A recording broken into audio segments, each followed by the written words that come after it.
প্রায় 10 বছর পরে লন্ডন থেকে ফিরে এলাম আমি আমার দেশে দুর্গাপুরে। কি শান্তি লাগছে, উফ। দুর্গাপুর শহরটা অনেক চেঞ্জ হয়ে গেছে। বাস স্ট্যান্ডের এখানে আগে একটা ছোট ঠেক ছিল, যেখানে বন্ধুরা মিলে সবাই মিলে বসে আমরা আড্ডা মারতাম খুব রাত অবধি।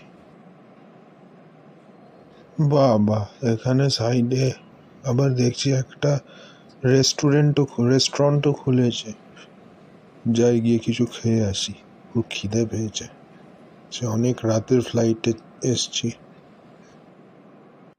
এতদিন পরে কবে এলি?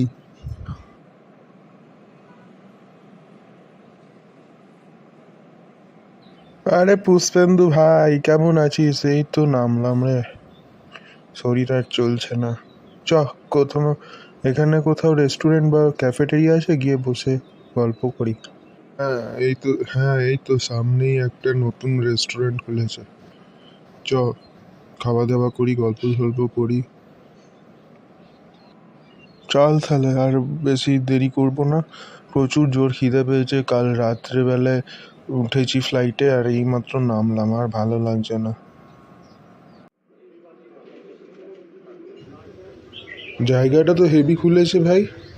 রেস্টুরেন্টটা কবে খুললো? বাহ, খুব সুন্দর তো। এই তো 2-3 মাস হলো খুলেছে। এখানে খাওয়া দাওয়াও খুব সুন্দর হয়।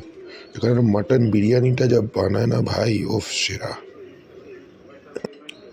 ও আচ্ছা আচ্ছা, বাহ, খুব ভালো তো। তাহলে চল একটা মাটন বিরিয়ানি অর্ডার দিই, আর একটা cocktail. Waiter, waiter, please give us 2 plate mutton biryani and 2 mocktails with ice. ভাই, এত কি অর্ডার দিচ্ছিস?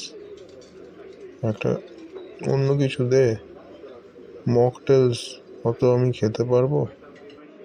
কেন বে, সব খা, অ্যাস কর। ওসব ছাড়, এখন বল বাকি সবার কি খবর? তোর কি খবর? তুই টিসিএসে পেলি কিছু? টিসিএসে পাইনি ভাই, ক্যাপজেমিনিতে লাগিয়ে দিয়েছি। খুব সুন্দর, এখন খুব ভালো আছি। Wow, it's nice.